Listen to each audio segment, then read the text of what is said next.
स्थूल वाचन काहीच कळत नाही, कशा पद्धतीने हा प्रश्न अटेम्प्ट करायचा. मित्रांनो, तुम्हाला रसग्रहण माहितीये, स्वमत माहितीये, मग सिंपल त्यासारखंच तुम्हाला स्थूल वाचन सुद्धा लिहायचंय. तुम्हाला पाठ्यपुस्तकातील लेसन्स कितपत समजलेत, कविता कितपत समजल्या, त्याचा अर्थ तुम्हाला कितपत समजला आहे, हे तुमच्या या आन्सरांमधूनच समजून येईल. कारण की जर तुम्हाला पाठ्यपुस्तकातील जो काही अर्थ आहे तो तुम्ही कितपत समजून घेतलेला आहे त्याच्यावरच डिपेंड तुमचं स्थूल वाचन असणार आहे. तर मित्रांनो, आजच्या व्हिडिओमध्ये आपण सर्व स्थूल वाचन, फ्रिक्वेंटली आस्क्ड क्वेश्चन ते सर्व आज आपण डिस्कस करणार आहोत. तर मित्रांनो, यापैकी तुम्हाला परीक्षेला येण्याचे खूप जास्त चान्सेस आहेत, त्याच्यामुळे व्हिडिओ पूर्ण बघा. तर सर्व इम्पॉर्टंट जे काही स्थूल वाचन आहे ते मी या व्हिडिओमध्ये कव्हर करायचा प्रयत्न केलेला आहे. तर मित्रांनो, सर्वात आधी तर समजून घ्या की स्थूल वाचन या प्रश्नामध्ये तुम्हाला नेमकं काय करायचं असतं. तर मित्रांनो, हा प्रश्न तुम्हाला 6 मार्कांसाठी बोर्ड एक्झामला विचारला गेलेला असतो. तर त्यात 3 क्वेश्चन्स असतात, 3 पैकी तुम्हाला कुठलेही 2 हे लिहायचे असतात, 3-3 मार्कांसाठी. ठीक आहे. तर स्थूल वाचनासाठी तुम्हाला तुमचा कुठला अभ्यास गरजेचा असतो, तर हे बघा, तुम्हाला पाठ्यपुस्तकातील तुमचे जे काही धडे आहेत, कविता आहेत, जे काही स्थूल वाचन आहेत, ते तुम्हाला व्यवस्थित समजले पाहिजे. ते तुम्हाला व्यवस्थित समजलेले नसतील, टाइम असेल तर ते पहिले रीड करा, समजून घ्या त्याचा अर्थ तुम्हाला कितपत समजतोय, ते खूप इम्पॉर्टंट आहे. त्याच्यानंतर त्यांचे लेखक कोण आहेत, लेखिका आहेत, ठीक आहे, या गोष्टी तुमच्या लक्षात असणं गरजेचं आहे. किंवा हे वाक्य कुठल्या पाठातलं आहे, कुठल्या लेसन मधलं आहे, हे तुम्हाला आठवायला पाहिजे. त्याच्यावरून तुम्हाला स्थूल वाचन हे इझिली करता येईल. तितकं तुम्ही थोडं लक्षात घ्यायचा प्रयत्न करा आणि स्थूल वाचनासाठी पाठांतर करत बसू नका, तर की पॉइंट्स काढून ठेवा.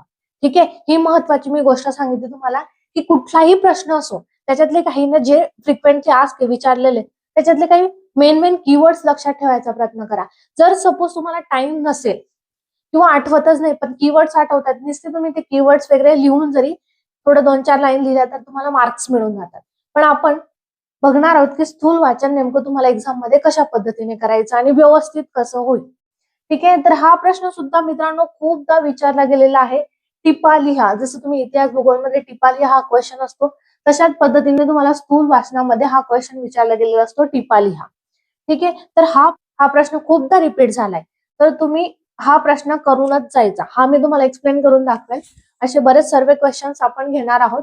तर व्युत्पत्ती कोशाचे कार्य स्पष्ट करा, 4 कार्य थोडक्यात सांगा, या विषयावर टिप लिहा. तर बघा मित्रांनो, यापैकी कुठल्या तरी एका प्रकार म्हणजे तुम्हाला प्रश्न हा विचारला गेलेला असेल तर तुम्हाला त्याचं उत्तर कसं लिहायचं असेल, तर हे बघा मित्रांनो, स्थूल वाचनाचं उत्तर हे नेहमीने तुम्हाला पॅराग्राफ मध्येच लिहायचंच नाही, परिच्छेद मध्येच तुम्हाला लिहायचंय. फक्त जिथं म्हटलं आहे की प्रकार किंवा पॉइंट्स, तिथंच फक्त पॉइंट्स मध्ये तुम्हाला उत्तर लिहायचं असेल. बाकी तर तुम्हाला परिच्छेदामध्येच उत्तर लिहायचंय आणि त्याच्यामध्ये त्याचा कुठल्या पाठातला आहे, कुठले लेखक आहे, त्यांचा उल्लेख करणं सुद्धा खूप गरजेचं आहे.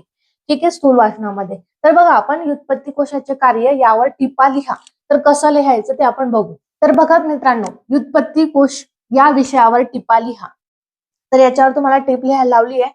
जसं की सांगितलं किंवा प्रकार, 4 एक प्रकारे हा प्रश्न विचारला गेलेला आहे, तुम्ही या पद्धतीने त्याचं आन्सर लिहू शकतात. तर त्यामध्ये कुठले कुठले पॉइंट्स तुम्हाला कव्हर करायचे हे बघा. व्युत्पत्ती म्हणजे एखाद्या शब्दाच्या किंवा अर्थाच्या मुळाचे ज्ञान होय. व्युत्पत्ती सांगणे म्हणजे एखाद्या शब्दाच्या मुळाविषयी माहिती देणे होय. ठीक आहे. एखादी जी गोष्ट आहे तिची मुळासकट म्हणजे मुळापासून जी काही माहिती आहे ते देणे. ठीक आहे. अशा अनेक शब्दांच्या व्युत्पत्तीचा संग्रह म्हणजे व्युत्पत्ती कोश होय. ठीक आहे. व्युत्पत्ती कोश याची तुम्हाला जे काही पाठ्यपुस्तकात लेसन मध्ये जे डेफिनेशन आहे त्याच्यावरून आपण हा पॉइंट कव्हर केलाय. ठीक आहे. व्युत्पत्ती कोश म्हणजे काय, इन शॉर्ट आपण या फर्स्ट याच्यामध्ये लिहिलं. त्याच्यानंतर व्युत्पत्ती कोशाचे कार्य पुढील प्रमाणे 4 प्रकारे चालते. किती प्रकारे? 4 प्रकारे चालते, हे लक्षात ठेवायचं. त्याच्यामध्ये पहिला पॉइंट येईल तुमचा मराठी भाषेतील प्रमाण व बोली शब्दांचे मूळ रूप दाखवणे. तर काय आहे पहिल्या प्रकारामध्ये? शब्दांचे मूळ रूप दाखवणे. तर हा की पॉइंट तुम्ही लक्षात ठेवायचा. पहिला प्रकार जो आहे ना त्याच्या शब्दांचे मूळ रूप दाखवणे. ठीक आहे. दुसरा पॉइंट येतो आपला विशिष्ट प्रदेशात व भौगोलिक परिसरात एकाच शब्दातील उच्चारात बदल होत असतो. हा शब्दाच्या उच्चारातील बदल व फरक दाखवणे. म्हणजे सेकंड जो आहे पॉइंट त्याच्यात आपण काय घेऊ, प्रदेशात, विशिष्ट प्रदेशात व भौगोलिक परिसरात. ठीक आहे, या शब्दाच्या उच्चारातील बदल व फरक दाखवणे. इथं काय, शब्दांचे मूळ रूप दाखवणे. नेक्स्ट येतं आपलं बदल, उच्चारातील बदल व फरक दाखवणे. Okay, second point. त्याच्यानंतर थर्ड पॉइंट तुम्हाला व्युत्पत्ती कोशामध्ये लिहायचा असणार आहे. भाषेमध्ये इतिहासाच्या दृष्टीने फरक होत असतात. भिन्न भिन्न काळात जे शब्दात बदल होतात त्या बदलांचे कारण स्पष्ट करणे. ठीक आहे, व्युत्पत्ती कोशाच्या कार्यामध्ये 4 प्रकार येतात. चालते. त्याच्यापैकी तिसरा प्रकार बघितला आपण की बदलाचे कारण स्पष्ट करणे. बदलांचे कारण स्पष्ट करणे. ओके, लास्ट येतं भिन्न भिन्न समाजात वेगवेगळ्या कारणांनी शब्दांच्या अर्थांच्या अंगानेही बदल संभावतात. हे अर्थातील बदल स्पष्ट करणे. अर्थातील बदल स्पष्ट करणे हे काही की पॉइंट्स आहेत, हे लक्षात घ्यायचे आणि त्याच्यावरून तुम्हाला व्युत्पत्ती कोश या विषयावर टिप लिहायची असते. ठीक आहे, तर हे काही पॉइंट्स असणार आहेत. अशा पद्धतीने तुम्हाला बोर्ड एक्झाम मध्ये आन्सर लिहायचंय. तुम्हाला वाटत असेल तर तुम्ही याचा स्क्रीनशॉट घेऊ शकता. तर बघा मित्रांनो, एकदम अशा सोप्या पद्धतीने सुटसुटीत व्यवस्थित लिहायचं, परिच्छेद करून लिहा. हे पॉइंट्स आहेत त्यांना पॉइंट्स मध्येच लिहा. ठीक आहे, अशा प्रकारे तुम्हाला व्युत्पत्ती कोशात हा प्रश्न मला असं वाटतं तुम्हाला या वर्षी बोर्डाच्या एक्झाम मध्ये येऊ शकतो, शक्यता आहे. त्याच्यामुळे हा प्रश्न तुम्ही करूनच जायला पाहिजे. नेक्स्ट जो खूपदा विचारलाय तो क्वेश्चन बघू. जर स्क्रीनशॉट घेतला नसेल तर स्क्रीनशॉट घेऊन घ्या. त्याच्यानंतर आपण नेक्स्ट क्वेश्चन बघू. तर बघा मित्रांनो, आता हा दुसरा क्वेश्चन जो की बऱ्याचदा प्रिव्हियस इयरला विचारला गेलेला आहे तो आपण डिस्कस करू. माणसे पेरा माणुसकी उगवेल या विधानाचा तुम्हाला समजलेला अर्थ लिहा. हे बघा, सिंपल तिथंच म्हटलेलं आहे की तुम्हाला काय समजलं आहे त्याचा अर्थ इथं लिहायचा आहे. सिंपल आहे मित्रांनो. स्थूल वाचनामध्ये सुद्धा तुम्हाला काय समजलंय, तुम्हाला कितपत समजलंय, यासाठी ना मी जे सांगितलं तुम्हाला की तुमचं पाठ्यपुस्तकचे जे वाचन आहे, धड्यांचं वाचन, कवितेचा अर्थ, म्हणजे प्रत्येक गोष्टी समजली आहे की नाही हे तुमच्या या उत्तरांमधून दिसून येईल. त्याच्यामुळे त्याचं वाचन खूप गरजेचं आहे. आता टाइम नसेल तर तुम्ही ऍटलिस्ट हे पाठ तरी करून जा, ऍटलिस्ट तुम्हाला तिथे मार्क्स मिळून जातील. माणसे पेरा माणुसकी उगवेल या विधानाचा तुम्हाला समजलेला अर्थ लिहायचा आहे. मी सांगितल्याप्रमाणे परिच्छेदामध्ये तुम्हाला असं आन्सर लिहायचं आहे. 3 मार्काचा क्वेश्चन असतो मित्रांनो एक, तर त्याला तुम्हाला 5 ते 6 लाईन्स मध्ये तुमचं आन्सर आलं पाहिजे. तर बघा, याचा आन्सर तुम्ही कसं लिहिणार. मातीत बीज पेरलं की मातीच्या कष्टमय मायेतून त्याचे झाड होते. ठीक आहे, बी पेरलं तर त्याचं झाड होतं. माती त्या बीजाला सगळ्या नैसर्गिक आपत्तींपासून वाचवते, दुष्काळाशी लढते, बीजाची मायेने निगराणी करते. या सर्व प्रक्रियेतून बीजाचा वृक्ष होतो.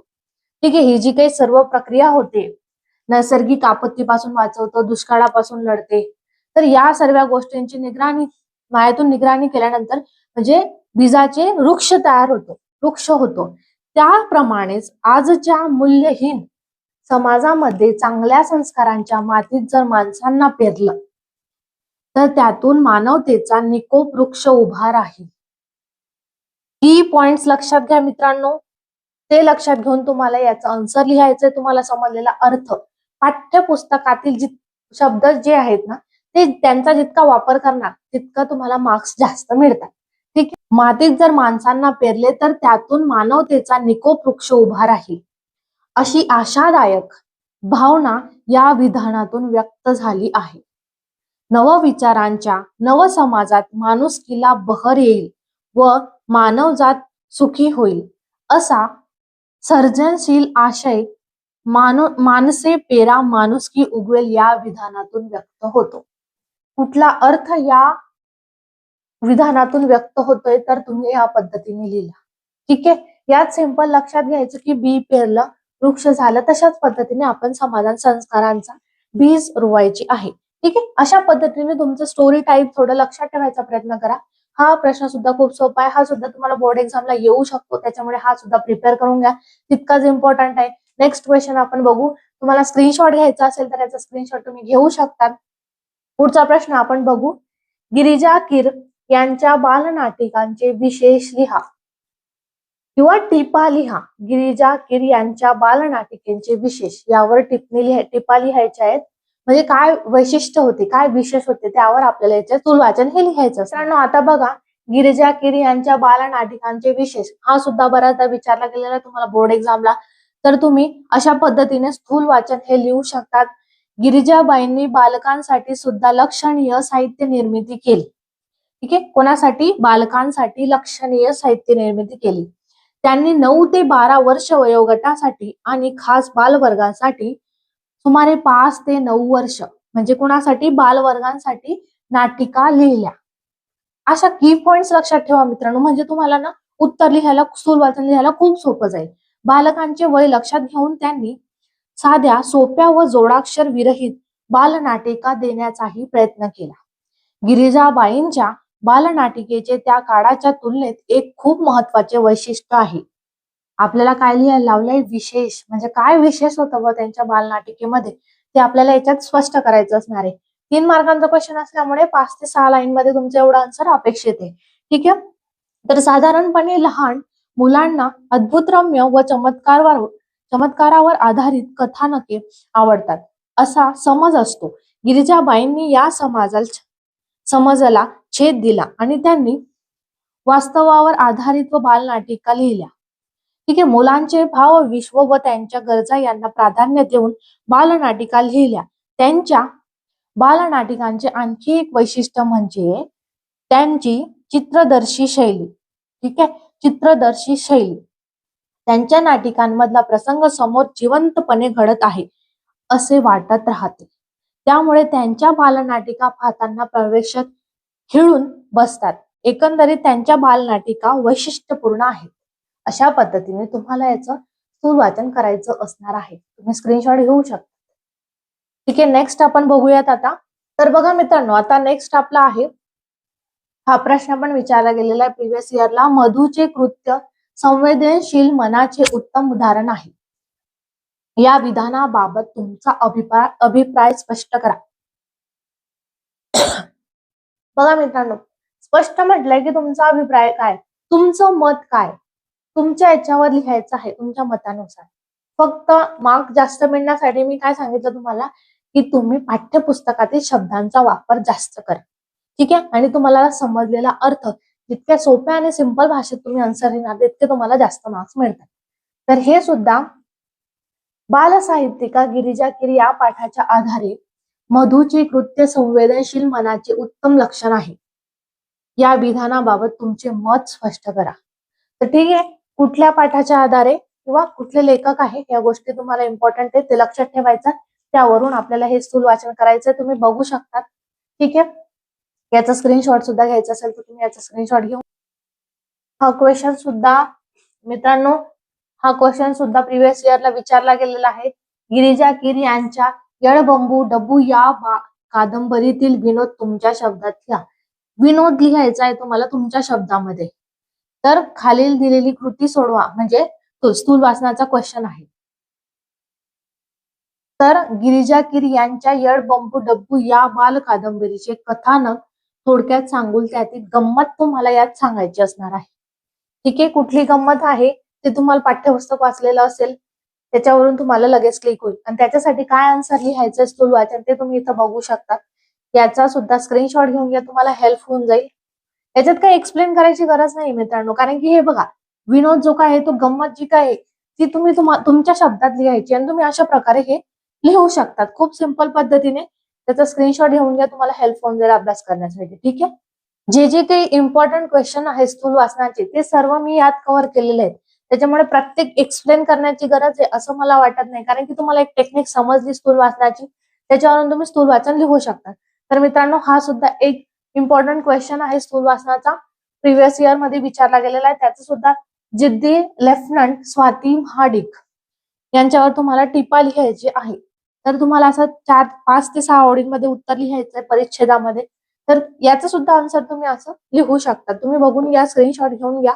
इम्पॉर्टंट क्वेश्चन आहे स्थूल वाचनाचा. पती निधनानंतर आपण सैन्यात भरती व्हायचं. स्वाती महाडिक यांच्या या निर्धारातून समाजाला काय संदेश मिळतो ते तुमच्या शब्दात लिहा. ठीक आहे, ह्या वाक्यांमधून या म्हणजे जी काही गोष्ट होती, जी काही घटना घडली आहे त्याच्या निर्धारातून समाजाला काय संदेश मिळतो त्याच्यावर तुम्हाला तुमच्या शब्दांमध्ये ते लिहायचंय. हे सर्व पाठ्यपुस्तकावर आधारित आहे. लक्षात राहत नसेल तर पाठ करून जा, पण प्रॅक्टिस करा. स्थूल वाचन 6 मार्क आहेत मित्रांनो याला. 6 पैकी 6 मार्क्स आपल्याला मिळायलाच पाहिजे. हा सुद्धा तितकाच इम्पॉर्टंट आहे.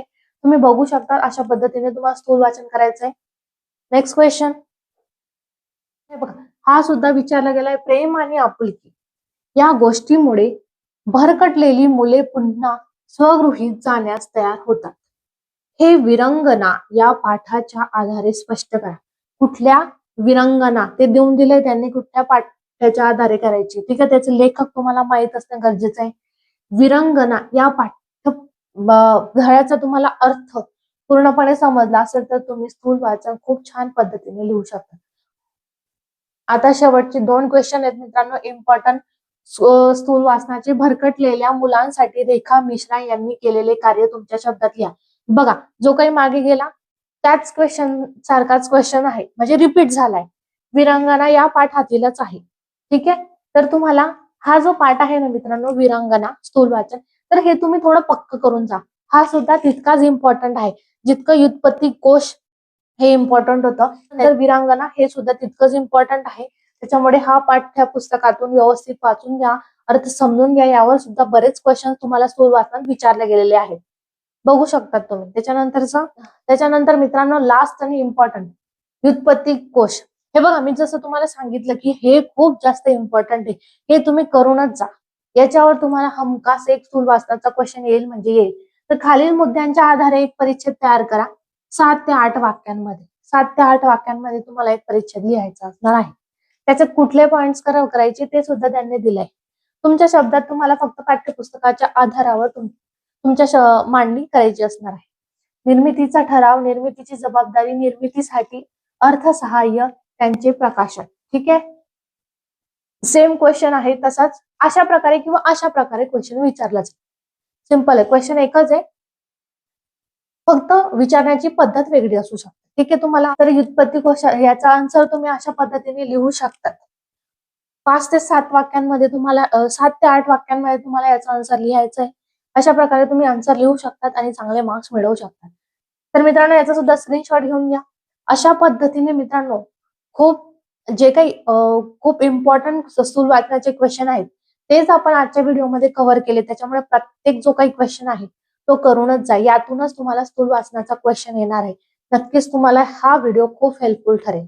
तर मित्रांनो व्हिडिओ आवडला असेल तर तुमच्या मित्रांसोबत सुद्धा शेअर करा. त्यांना सुद्धा समजेल की स्थूल वाचन हा क्वेश्चन किती सोप्या पद्धतीने आपण अटेम्प्ट करू शकतो आणि चांगले मार्क्स त्यात मिळवू शकतो. व्हिडिओ आवडला असेल तर नक्कीच व्हिडिओला लाईक करा, शेअर करा आणि काही डाऊट असतील तर नक्कीच कमेंट करा. भेटूया पुढच्या व्हिडिओमध्ये.